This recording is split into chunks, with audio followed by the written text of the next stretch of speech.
Di dalam keteguhan dan perubahan, hati terbagi menjadi 3 macam.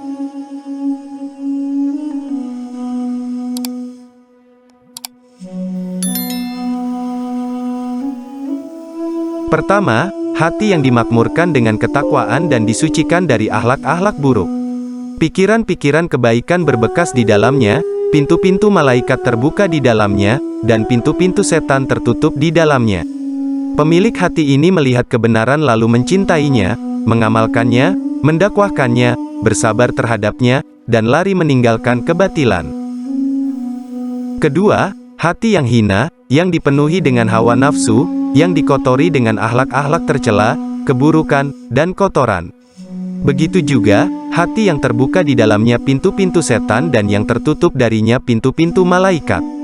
Sumber keburukan di dalam hati tersebut adalah keinginan hawa nafsu yang berbekas di dalamnya, lalu hati merasa tentram karenanya, kemudian menyambutnya.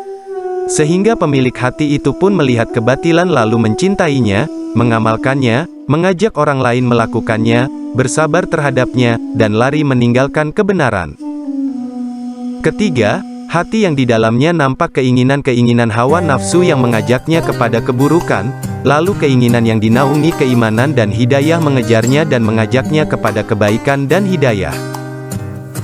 Dengan demikian, nafsu itu akan bangkit dengan syahwat-syahwatnya untuk memenangkan pikiran keburukan, sehingga syahwat pun akan menjadi kuat dan menganggap baik kemewahan dan kenikmatan.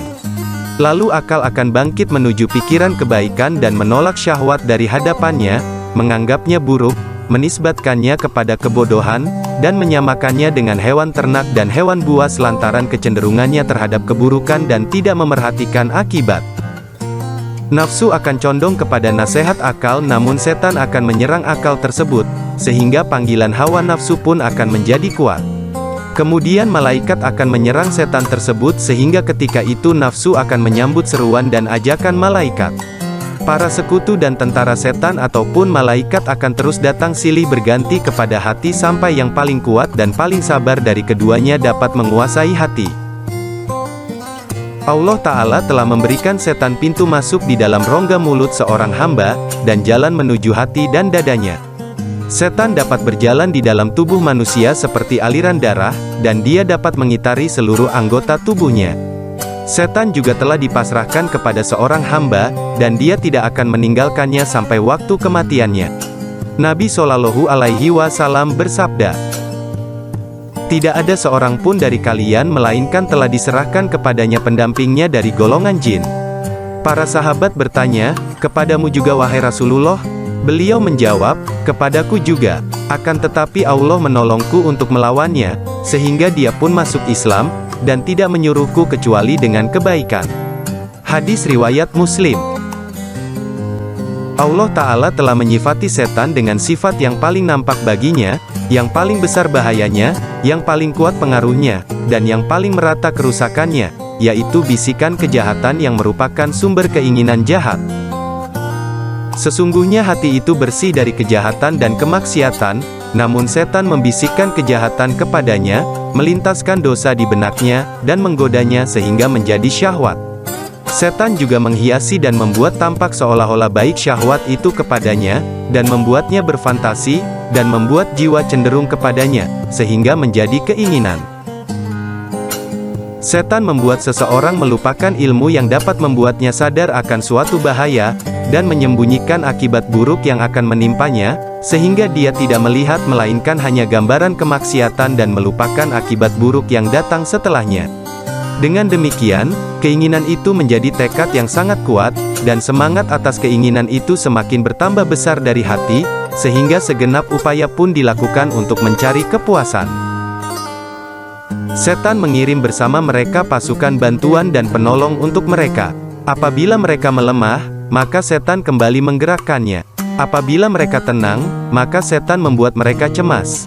Sebagaimana Allah Ta'ala berfirman, "Tidakkah engkau melihat, bahwa sesungguhnya kami telah mengutus setan-setan itu kepada orang-orang kafir untuk mendorong mereka berbuat maksiat dengan sungguh-sungguh?"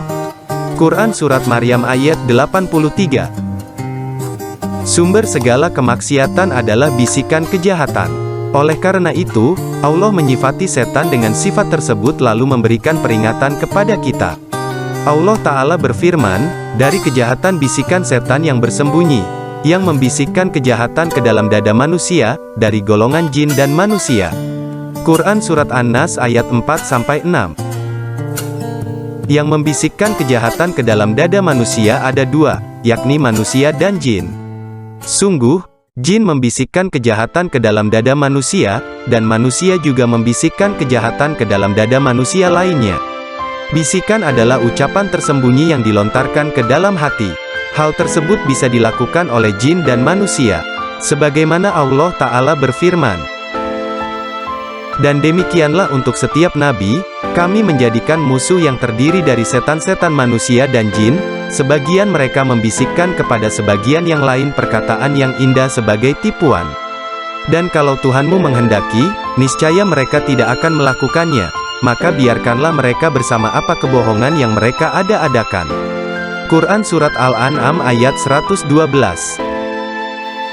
Setan dari golongan jin dan manusia sama-sama ikut andil dalam memberikan bisikan setan, mereka sama ikut andil di dalam memberikan bisikan kejahatan. Mereka juga sama ikut andil di dalam membuat kerusakan dan kehancuran. Sebagaimana halnya para malaikat yang tidak memiliki pekerjaan melainkan hanya beribadah kepada Allah dan mentaatinya, mereka bertasbih mensucikan Allah siang dan malam tanpa merasa lelah. Mereka tidak pernah bermaksiat kepada Allah terhadap perkara-perkara yang diperintahkannya kepada mereka, dan mereka selalu melaksanakan perkara-perkara yang diperintahkan kepada mereka. Demikian juga dengan setan dan anak-anak keturunannya yang tidak memiliki keinginan dan pekerjaan, melainkan hanya menyesatkan dan menggoda manusia sebagai ujian dari Allah, agar Allah mengetahui siapakah orang yang menaatinya, di antara orang-orang yang menaati musuhnya. Muslihat, makar, tipu daya, dan strategi-strategi setan di dalam mewujudkan apa yang dia inginkan, merupakan perkara yang paling menakjubkan. Apabila setan mendatangi seorang manusia dengan tentara dan pasukannya, lalu dia mendapatkan hati manusia itu seperti berada di dalam benteng, duduk di atas kursi kerajaannya, titahnya terlaksana dan tentaranya mengelilingi, menjaga, dan mempertahankannya. Setan dan bala tentaranya tidak akan mampu menyerang hati tersebut kecuali dengan memilih sebagian pemimpin-pemimpinnya. Pasukan yang paling istimewa yang dimilikinya adalah nafsu. Mereka menghiasi berbagai macam syahwat dan keinginan untuknya, sehingga nafsu itu berhasil menguasai hati, dan membuat setan-setan itu mampu menguasai daerah pertahanan kerajaan hati, yaitu mata, telinga, lisan, mulut, tangan, dan kaki.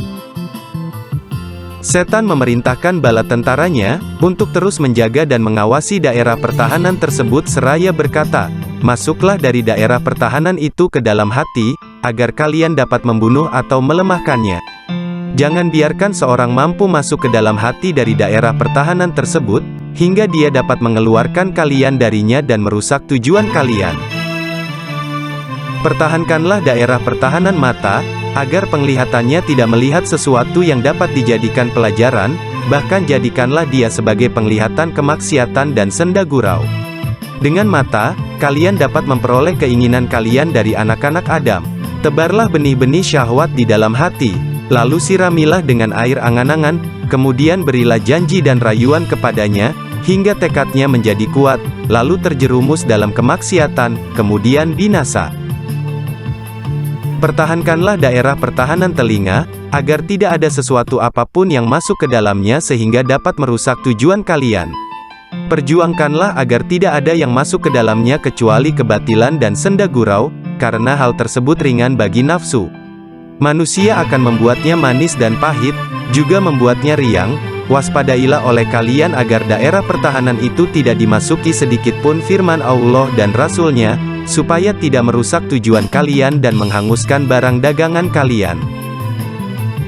Namun, apabila firman Allah dan Rasul-Nya berhasil masuk, maka hancurkanlah dengan cara memasukkan sesuatu yang dapat melawannya. Pertahankanlah daerah pertahanan lisan, agar tidak dimasuki hal-hal yang dapat bermanfaat bagi hati seperti berzikir kepada Allah, beristighfar kepadanya, membaca kitabnya, menasehati para hambanya, dan berdakwah kepadanya. Hiasilah perkataan yang dapat membahayakannya dan tidak bermanfaat baginya, baik dengan perkataan yang batil, maupun bungkam terhadap kebenaran. Awasilah daerah pertahanan tersebut, agar dia tidak mengucapkan kebenaran atau mencegah kebatilan. Daerah pertahanan tersebut merupakan daerah pertahanan yang paling besar, yang karenanya setan mampu membinasakan anak cucu Adam, dan menelungkupkan mereka ke dalam api neraka. Halangilah anak cucu Adam di setiap persimpangan, di setiap jalan, dan di setiap kesempatan. Demikianlah perkataan setan kepada bala tentaranya. Allah Ta'ala berfirman.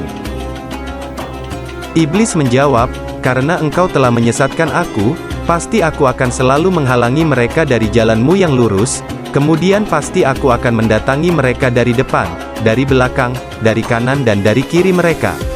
Dan engkau tidak akan mendapati kebanyakan mereka bersyukur." Quran Surat Al-A'raf ayat 16-17. Nabi Shallallahu Alaihi Wasallam bersabda, "Sesungguhnya setan menghalangi anak Adam di jalan-jalannya. Dia menghalanginya di jalan Islam seraya berkata, 'Bagaimana mungkin kamu masuk Islam dan meninggalkan agamamu, agama bapak-bapakmu, dan agama nenek moyangmu?' Namun manusia menyelisihinya dan tetap masuk Islam.